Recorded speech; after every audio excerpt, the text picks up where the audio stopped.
Bonjour et bienvenue dans ce cours de culture générale consacré aujourd'hui aux addictions. Commençons par définir ce qu'est une addiction pour l'OMS, l'Organisation mondiale de la santé. C'est l'impossibilité de contrôler une pratique visant à produire du plaisir ou à écarter une sensation de malaise et d'interrompre sa poursuite malgré ses conséquences négatives. L'objet de l'addiction devient progressivement une béquille dont la personne ne peut plus se passer. Elle envahit son quotidien. Maintenant passons au sommaire. Dans une première partie, nous allons définir et voir les différentes typologies d'addiction qu'il existe. Dans une deuxième partie, nous allons voir quels effets ont les addictions sur un individu. Et dans une troisième partie, nous verrons qu'il est important d'avoir une prise en charge pluridisciplinaire afin de combattre une addiction. On commence donc par la première partie. L'addiction a deux dimensions. La première dimension, c'est la dépendance, qui est le fait de ne pas pouvoir se passer de consommer une drogue ou de ne pas pouvoir s'empêcher de se livrer à un comportement addictif. La deuxième dimension, c'est l'aspect maladie, lorsque l'addiction est source à la fois de souffrance pour le sujet et de problèmes pour le groupe social. Il est important surtout de repérer l'addiction chez une personne. Plusieurs signes ne trompent pas. Un sujet est soumis à l'addiction quand il a présenté au cours des 12 derniers mois au moins 2 des 11 critères, parmi lesquels le besoin impérieux et irrépressible de consommer la substance ou de jouer, une perte de contrôle sur la quantité et le temps dédié à la prise de substance ou au jeu, ou encore beaucoup de temps consacré à la recherche de substances ou au jeu. Les autres critères sont présents dans le cours sous format texte. Prenez le temps de les étudier. Quels sont les facteurs de risque qui conduisent un individu, une personne, à tomber dans une addiction?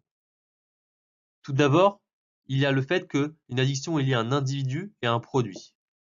En effet, chaque personne est plus ou moins vulnérable à une addiction.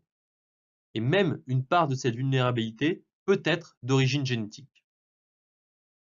L'autre facteur de risque, c'est l'environnement, notamment la disponibilité du produit et la désacralisation de la consommation, par exemple par les parents ou encore par les amis. Parmi les différents types d'addictions qu'il existe, il existe d'abord les addictions aux substances, par exemple le tabac.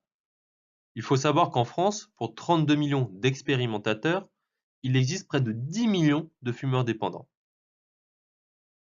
Il existe aussi des addictions à l'alcool ou encore à la drogue. Notez que la toxicomanie désigne une dépendance physique et psychologique d'une ou plusieurs substances chimiques exogènes, généralement toxiques, sans justification thérapeutique. Voici un petit schéma qui résume les différents types d'addictions présentes dans notre quotidien. À côté des addictions aux substances, il existe des addictions dites comportementales. L'une des plus connues est celle au jeu. On estime que le pourcentage de joueurs pathologiques en France est estimé à 1%. On peut aussi être addictif au sexe. Aux États-Unis, ce serait entre 3 et 6% de la population générale qui aurait des comportements sexuels compulsifs. On peut aussi être addictif au sport. On peut aussi être addictif aux achats. Une étude récente a révélé un pourcentage de 5,8% d'acheteurs compulsifs dans la population française. Enfin, dernier type d'addiction comportementale, l'addiction affective. Maintenant, nous arrivons à la deuxième partie de notre cours consacrée aux différents effets que peuvent avoir les addictions sur notre organisme. Tout d'abord, les addictions ont des conséquences sanitaires. Les substances peuvent avoir des conséquences sur notre santé. Elles peuvent être directement liées à l'usage excessif de la substance, par exemple une overdose ou un coma éthylique, mais elles peuvent être aussi provoquées par des effets secondaires à long terme.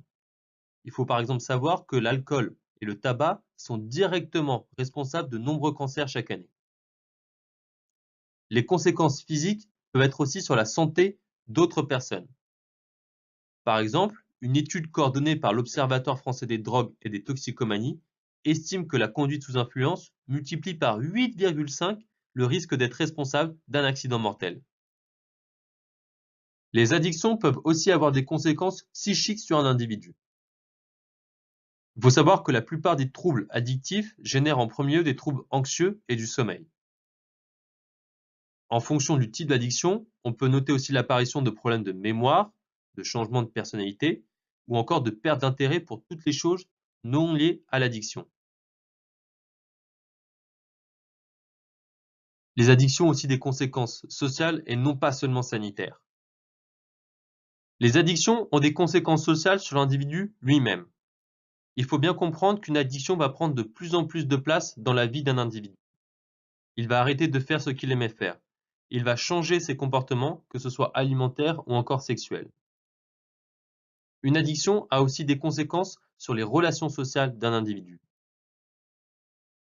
L'addiction va peser sur les résultats scolaires ou professionnels, voire même progressivement entraîner une déscolarisation et une marginalisation. Ce qu'il faut bien comprendre, c'est qu'une addiction sévère non soignée aboutit le plus souvent à l'isolement, la désocialisation et la paupérisation. Enfin, les addictions ont des conséquences économiques sur un individu. Le plus souvent, un individu addictif rentre dans un cercle vicieux car il a besoin d'une source de financement pour assouvir son besoin. Les conséquences économiques sont particulièrement tragiques pour les dépendants au jeu, les acheteurs compulsifs et les drogués. Il y a aussi un risque d'avoir des conséquences économiques qui ne sont pas totalement visibles. C'est le cas notamment lors d'une addiction au tabac.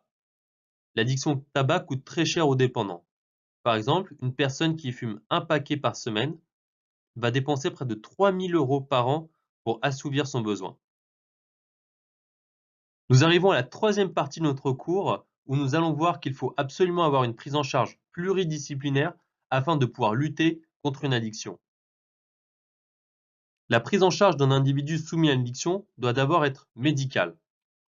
Elle prend la forme souvent de traitements de substitution. Par exemple, la méthadone procure moins d'effets violents, plus contrôlables et permet de sortir de la problématique addictive. On peut aussi utiliser des psychotropes pour diminuer certains symptômes. À côté de l'aspect seulement médical, la prise en charge doit être aussi psychologique. Il est important qu'un individu suive une psychothérapie, avec une thérapie comportementale et cognitive, un travail sur l'aspect motivationnel et sur la prévention de la rechute. Un individu soumis à une addiction peut aussi participer à des groupes de parole. C'est souvent un espace qui permet d'être écouté dans le respect mutuel et dans la confidentialité. Enfin, la prise en charge doit être sociale. C'est une nécessité pour réintégrer la vie quotidienne. Afin de pouvoir se réinsérer dans un travail, les patients auront à retrouver un rythme équilibré concernant les horaires, les temps de repos, l'alimentation ou encore le sommeil. Dans ce cas, le rôle des assistantes sociales est clé. Elles sont là pour aider à la gestion budgétaire. Elles vont aussi donner des conseils et des astuces concernant la gestion de l'argent et ou des papiers. Elles peuvent aussi aider la personne autour des questions de l'alimentation, de l'habillement, des sorties ou d'autres économies pouvant être réalisées. Merci d'avoir suivi ce cours sur les addictions. Comme toujours, si vous avez des questions ou des remarques sur ce qui a été dit, venez nous les poser directement par mail ou sur notre chat via notre plateforme. À très vite sur Prep Academy.